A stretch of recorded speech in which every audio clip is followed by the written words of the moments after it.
Welcome back to what might be the last Tech Tuesday of the year.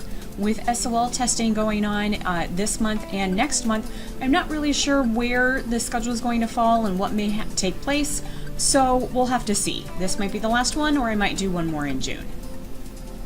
This week's episode focuses on some cool projects that have been going on around the secondary campus. WeVideo has taken MPMS by storm, and it's been so much fun to instruct the students on this program and then see the videos that they have been creating. We've had students create videos on cell organelles, mitosis and meiosis, book trailers, commercials, so much, and it's really great to see how creative they're being and how they're using their creativity in conjunction with what they're learning.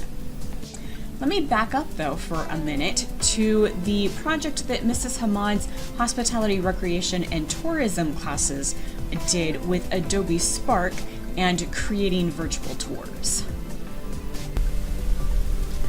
Adobe Spark has 3 parts to it. This is Post, which is a graphics creator and the most simple of the 3 to use. Students can use this to add to social media or a project that they're doing. Next, you have Adobe Video, which is a very, very basic video program. Does not have a lot of bells and whistles, but does produce good, quick videos.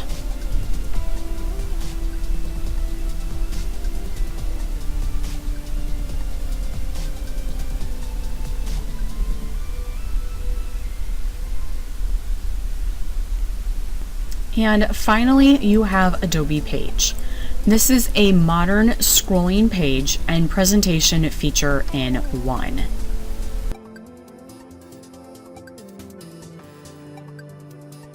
As you can see here, it has parts that will jump in and jump out, and you can also add videos and links. Students were asked to create a virtual tour of a specific country or region using Adobe Page. As you can see here, the pages are animated, filled with colorful pictures, information about the location, and also can include videos and links like I mentioned earlier. They did a marvelous job on these tours, and this one here, one of the students did a phenomenal job. Mrs. Webb's 6th grade English classes have been very busy. First Block created Choose Your Own Adventure stories by rewriting the ending of the book Hatchet and then using Google Slides to link to each new part. I helped Mrs. Webb create a Google site that we could put all of the finished Choose Your Own Adventure stories on. And as you can see here, you can click on each of the different parts and it will take you to a different part of the rewritten ending. Each of these are linked to a different Google slide depending on what the options were. You can see here some of them chose to add a summary so you could kind of see what was going on in the story before they rewrote it. The students were thoroughly engaged in the writing process throughout the whole project. They came up with some great new endings and learned some new technology skills too.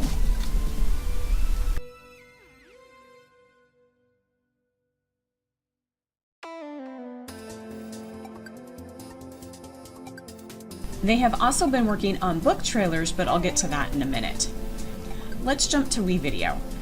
This has been one of the most exciting tools that we've been able to bring to MPCS. I've heard that the elementary campus is using it almost every day, and we've had several teachers that have been very excited to try it out here too. Mrs. Petak and her 6th grade English classes were the first to give WeVideo a go.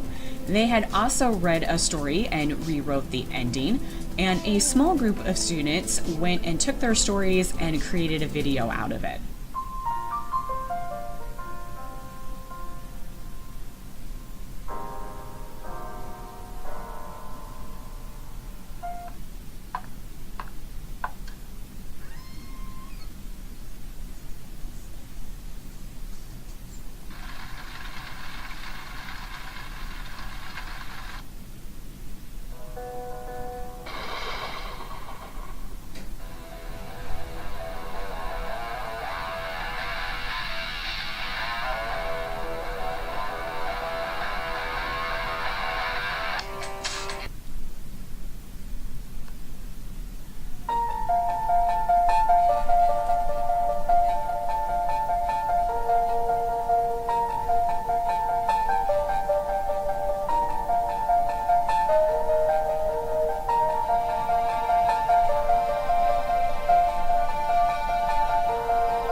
Then the 7th and 8th grade science classes jumped into the mix. Mr. Kelly's classes created videos on cell organelles and cell structures. Miss Reardon's and Miss Hall's 8th grade classes created videos on the electromagnetic spectrum. And then back to 7th grade, Miss Hall's and Miss Horning's classes created videos on mitosis and meiosis. Here are a few examples from Mr. Kelly's classes. Some had music and some did not. This one does not, but I think it's got some really great visuals to explain what a cell organelle is.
And also examples from Miss Reardon's classes.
These are some examples from Miss Hall's classes.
currently finishing up some projects with Miss Farmer's and Mrs. Webb's classes. Miss Farmer's ESOL classes are creating videos featuring products as if they've created their own company and are advertising those products. They're also going to be learning Adobe Spark page and how they can actually create a website to put those videos on and again use it as if they had created a real company. And a small group from Mrs. Webb's classes are creating book trailers. This week's App Spotlight is a program that is actually new on your computer with the new Windows update. And I have to give a special shout out to Renessa and Miss Hall's classes who used this program in her meiosis video and was the person who alerted me to it. When we were walking around and looking at some of the videos students were creating after we had showed them the program, Renessa showed us her video and I realized that she had done something else besides just capturing the screen. She was annotating her video while she was talking about it, and I asked her what program she was using and she said, oh, the Windows Ink Workspace. I wasn't sure what it was, so she pulled it up, we took a look at it, and I realized it was a new program.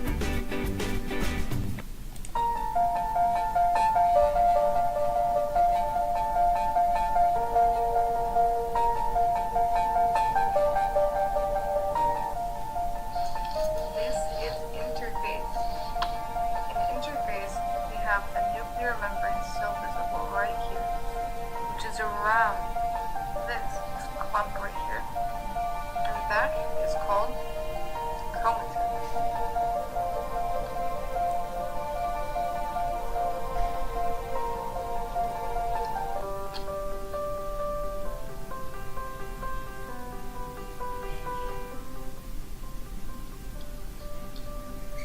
This is prophase 1.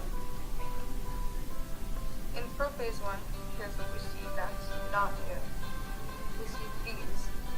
Now I didn't mention them earlier, but they were there. These are called centrioles.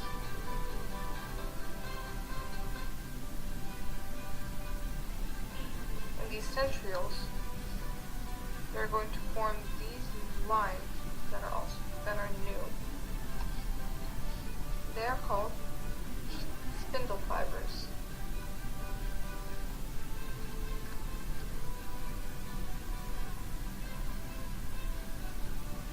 And then we have something that's been here before, except this time it's disappearing, which is the nuclear membrane. In prophase, or prophase 1. This was something that I wanted to point out to everyone because it actually could be helpful with SOL review or next year, certainly with instructional videos. It actually has 3 parts to it. It now includes the sticky notes and then a sketch pad and a screen sketch area.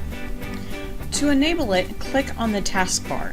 This is the open area down here at the bottom of your computer, and you're actually going to right click and then go to Show Windows Ink Workspace button. I've already enabled mine, so that's why there's a check mark there, but go ahead and click on that. And then once enabled, to launch the workspace, click or tap on the pen-shaped Windows Inkspace icon that appears in your notification area. And you'll see the sticky notes, sketchpad, and screen sketch. I'll skip over the sticky notes as we've had this feature for a while.